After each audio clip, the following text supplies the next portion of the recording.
Welcome to Peter and Ruffy's Football Show. The main talking points on tonight's programme. We'll look at the draw for the quarter-finals of the Scottish Cup.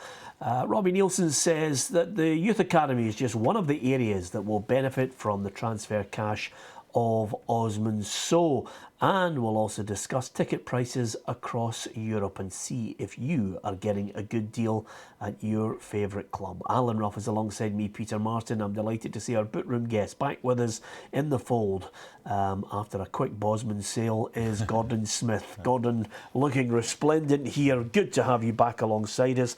Well, let's cut to the chase of the draw. These things happen. The ball can open up. The paper fell out and they had to declare the draw void. It was slightly embarrassing though, Ruffy. Yeah, I have to say it was embarrassing because it was on the television, and obviously English TV picked up very quickly and it didn't look good at all. I have to say the same thing happened to me 2 or 3 years ago. I did the same draw and the same thing happened. One of the balls burst open, and I thought a lesson might have been learned then. I don't know why they don't just have a ball with a number on it. And did they start it again? Did they start it again? No, what happened to you? No. When it came out, I automatically picked it up because it was the ball that opened. Mm-hmm. And not to cause any more confusion, I just took that one out.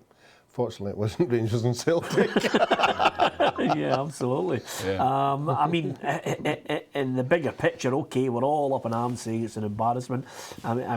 It did look shambolic. There was that moment where I think you would have thought that time had frozen because everybody was looking at each other waiting for a bit of leadership on it. So we have the redraw. In the end, I like what Ruffy's saying. I think a lot of people have suggested it too. Time to have numbers the way they do in England. Yeah, I think that's right. But the thing about it was that I was listening to the radio rather than watching it on TV, and I was in the car, and then it was kind of an embarrassing moment when it all stopped. I just wondered why, the draw was already made to a degree. Why, the first teams were out.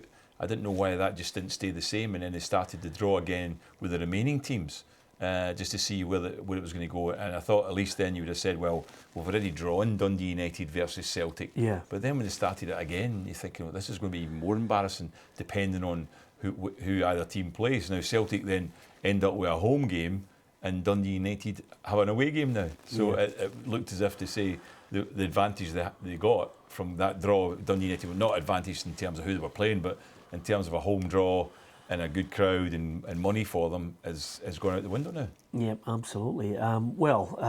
The draw itself, it's Hearts or Hibs. Of course, the replay is next week at Easter Road.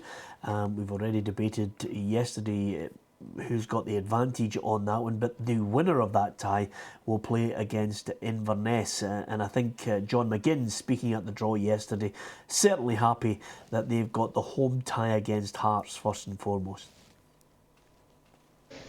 We're at home and we fancy ourselves against anyone at home, but it's going to be a tough game. It's a derby, anything can happen, but when we play at our best we don't fear anyone. So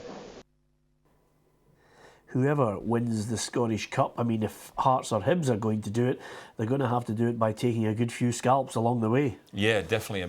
You've got to give Hibs credit. They're doing really well against Premier Division opposition this season, having won, in the League Cup against 3 teams from the Premier League, and then all of a sudden now getting a draw away to Hearts when they were 2-0 down.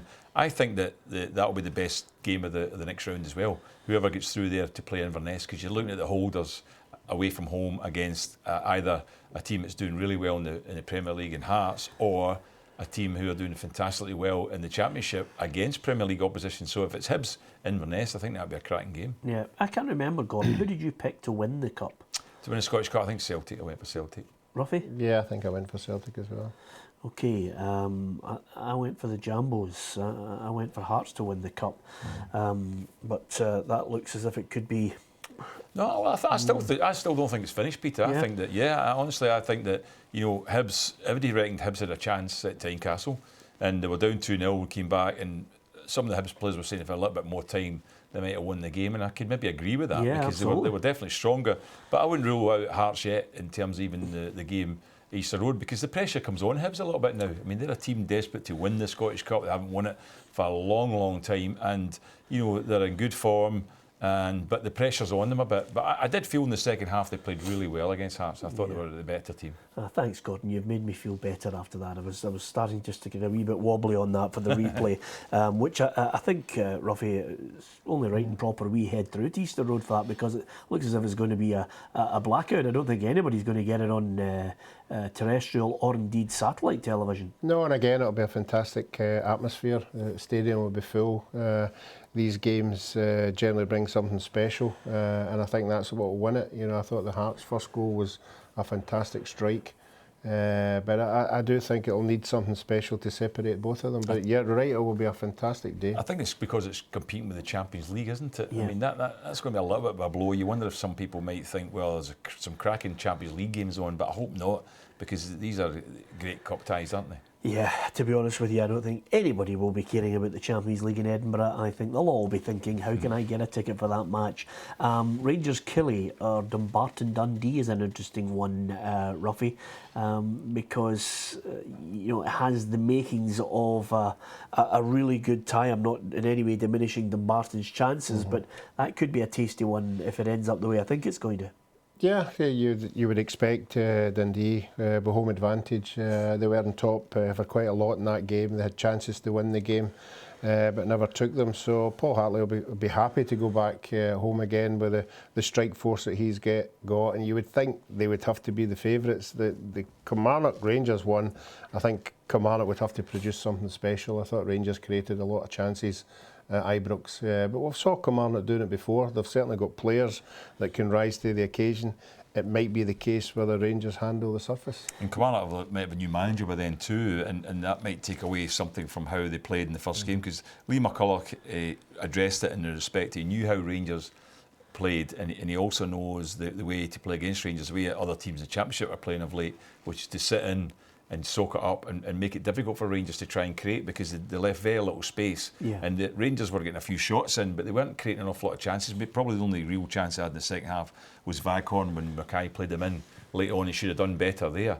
But Kilmarnock also had a couple of good chances. One in the first half, McGuinness header just wide, and then the shot from Slater that hit the keeper in the head, went over the bar. Yeah, Rangers legend John Brown was out there at the draw yesterday, and of course a cup run is nice, as he knows only too well, but he did mention, I think, the priority for Mark Warburton's team, it's all about the league.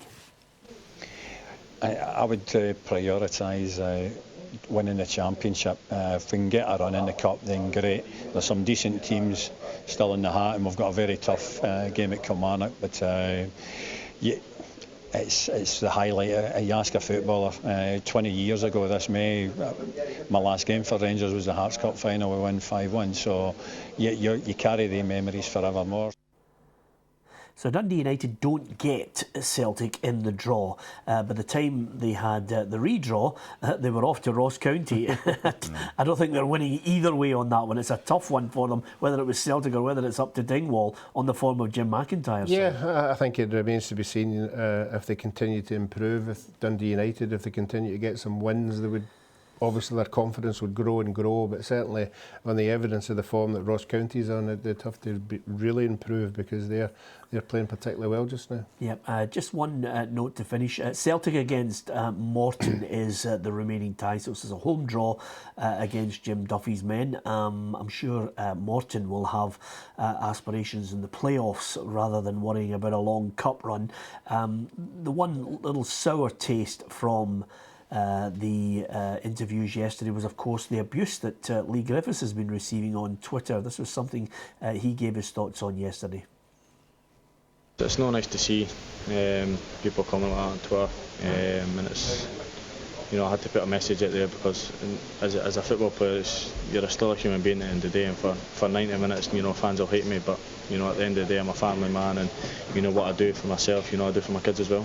No player should be. No person should be subjected to that abuse. It's disgusting, and I hope whoever the individual is ashamed of themselves and they get caught. Just briefly, Ruffy, people like to know what footballers are thinking, but when you get to a level of abuse that affects the family, I think, you know, it needs to be policed, this social media. Yeah, but it's definitely not acceptable on a personal level. But I thought that the players at clubs had been advised to try and stay away from it, because that's the kind of thing that can happen. So I think that the players themselves have got to be very cagey in what they do and what they're tweeting out there, because you're going to get some kind of reaction, as you found out at the weekend, you know, the Hibs Hearts game. So, Yeah. you know, I think you have to be, it's not acceptable the level that it's done at, but I think you've got to watch what you're doing. Yeah, absolutely. You won't be surprised to know it's still going at this moment. We'll have more after the break. Welcome back to Peter and Ruffy's Football Show, weeknights on STV. Delighted to have your company. Football chat Monday to Friday, and don't forget on a Saturday we're on at 2 o'clock in the afternoon. Gordon Smith, Alan Ruff and Murdo MacLeod will join me this Saturday to bring you all the latest action from across all 4 divisions in Scotland. We'll bring you the goals, the opinion, and of course a wee bit of banter as well, and talking about the Barclays Premier League 2. You can interact with us if you want to on the programme at Peter and Ruffy on Twitter, facebook.com/Peter and Ruffy as well.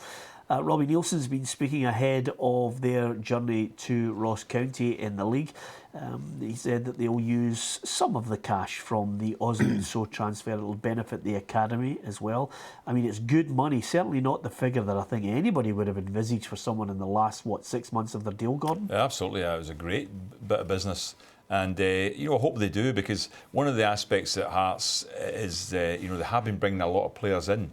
And there's been some criticism of it. They've brought in some decent signings, but mainly it's been sort of foreign players coming in to make up their team. I'd like to see more Scottish players coming through. They've got like Patterson, Nicholson in there, obviously, at the moment. But it'd be good if they could bring through a lot of players through the academy to get in the team. But the problem they've got is it's difficult when you just get promotion, like Hearts did last year, into the Premiership. They're looking to try and get experience in there, because they wanted first and foremost to get established in the league, to make sure they remain in the Premiership, and they were looking for a top 6 spot, and they've definitely achieved that. Yeah, I think it's good news for Hearts fans to hear that some of that money will go to the academy, but I think it's becoming more and more difficult to actually reap the rewards of it at any club, Ruffy. The success rate, I don't think, is all that good. No, it's not, particularly the big clubs. It's not, you know, you can go back, you know, 5-6 years to see the turnover that they're getting. But I think as Hearts, as Gordon's just said there, they've had a great run there of kids coming through, so why wouldn't you plough it back in again to get some more? But for me, it just means that I think it's quality youngsters that's going to come through now. They're the ones that are going to get the chance. Might put a few of them off, you know, what club, youngsters, when they go to clubs at a certain age, if they don't see the youngsters getting a chance in the first team, that they tend to go somewhere else. Yep, OK. Hearts sitting comfortably in 3rd position. They're on their way up to Ross County. They've got a few injury worries as well, Gordon.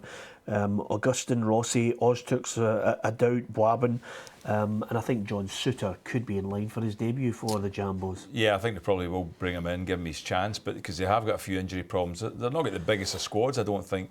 And I think losing So is a problem for them too. I think because he was a very good striker for them, he scored some good goals.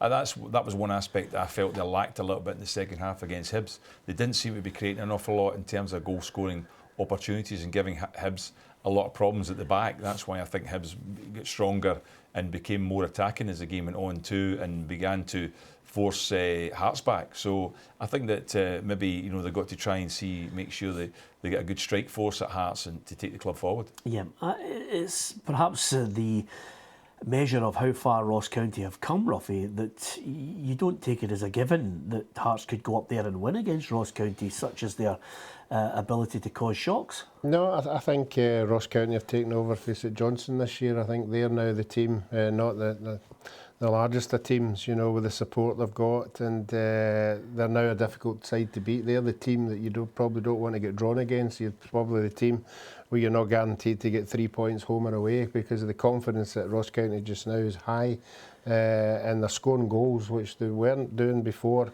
and their 2 best strikers are still to come back, so they've got everything to play for. Yeah, who's going to win it?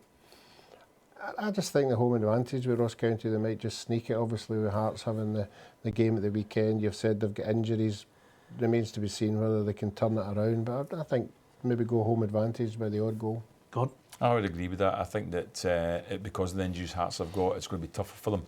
I would normally predict I was going to say a draw, but I think because of the players, Ross County are bringing back injured players as well and getting their squad better. I think they might just get the points. Just before we talk about an article I picked up on this morning about ticket prices for football across Europe, Ruffy, one that concerns your old club. Stuart Bannigan looks as if he's resigned to the fact that he's going to be leaving Partick Thistle in the summer. I think as we had Alan Archibald on the programme, they've done well to keep him for the remainder of the 6 months as well. Yeah, all credit to the boy as well. Obviously he could have forced the issue. But no, he's going to be sadly missed. And again, it gives Alan Archibald and everybody at Partick Thistle a headache because they've got to keep coming up with players of his calibre because he is a super player. So the more players they can get on longer term contracts, the better. They have been doing that. Obviously, Lawless looks as if he might be going to Dundee United. But certainly, they've got an academy going there as well, so they'll be hoping that they can churn out some youngsters very quickly. Yeah, I picked up a Daily Mail this morning, just in the article about ticket prices.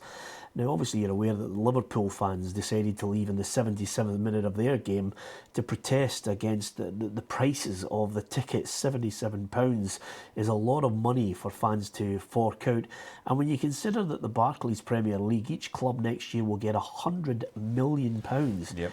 you would have thought that surely is a major signal for every chairman and board across the Premier League in England to drop the ticket prices. Agreed, totally. I think that they're looking at in Scotland, a large part of an income for a club comes from ticket prices, and a lot of people still complain about that. But that's where we get the money up here. But in England, as the media deal is enormous in sponsorship, so I think they should have reflected that back in terms of saying, thanks very much to the fans for coming along and still supporting us and give you special prices, as they do in some other countries, especially Germany, as you know. So I think that the fans were had every right to demonstrate on that basis, because I think they're getting totally overcharged. Yeah, I mean, you're talking about special prices. I think that should be right across the board a set amount of a price that's not special. This is the ticket price now. Yeah. In Bayern Munich, you can watch them for £11, Ruffy. Yeah, I think they're at the same problem we've got, at a completely and utterly different level. Although they're getting X amount of pounds in, whether it's 100 million, the wages that these guys on, I don't think they cover 100 million when I see some of the wages that some of the players are getting, weekly. But so now, but UEFA Fair Play, Ruffy, they've got to live within their means right now. Now, this 100 million is over and above what they're normally getting.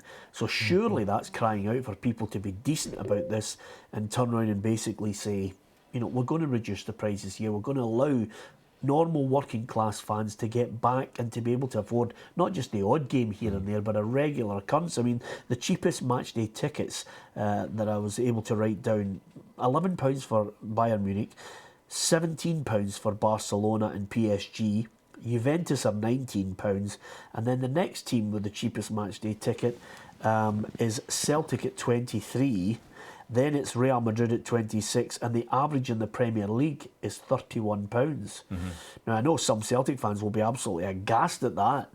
When you consider Scotland. Yeah, I mean that's good. It's a price like that, and they're in the bottom field for ticket prices for fans, because, as I say, I think the fans do deserve a better deal, and I think that if the money's coming in from other areas, the fans should get some sort of thank you for turning up, especially in England. I agree with Ruffy to a certain extent. The problem in England is that the budgets, they all spend more, so they could be getting 150 million in from different places, where much they spend 180 million or 170 million, because they overspend all the time, and the wages at times are ridiculous. Because they say they've got to compete, but it's just got out of hand. I just wonder if there's a breaking point at some point. I think fair play to the Liverpool fans for actually really emphasising this point. Now, I hope a number of people get on the back of it, and other clubs as well, Ruffy.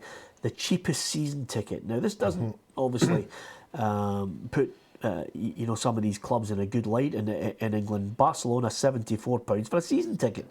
Now, admittedly, you might be up in the gods, but you're getting a season ticket. Bayern Munich, 104. Real Madrid, 166. PSG, 313. That's the cheapest season ticket. Juventus at £321, Celtic at £337 and £489 for the average ticket in the Barclays Premier League. Yeah, again, we want the fans to be the beneficiary of, been making it feasible to go to games. But again, it's the clubs that put the prices down. And I have to say, every time I look at an English Premiership stadium, it's full. I think there must be a waiting list for people to get tickets. I mean, even you look at Swansea games at home, it's full. You look at West Ham, it's jam-packed. So they're giving some of the people, value for money. But you're right, we all want to see it coming down. Yep, absolutely. Okay, you can give us your view on that at Peter and Ruffy on Twitter and facebook.com/Peter and Ruffy. You can go to peterandruffy.com and offer your opinion on that as well. We will continue to talk football Monday to Friday on STV Edinburgh and STV Glasgow. Hopefully you can join us. My thanks to our bookroom guest Gordon Smith for his point of view tonight. And from myself and Alan Ruff. Join us tomorrow night at 7 o'clock. David Clarkson of St Mirren will be our bookroom guest. Good night.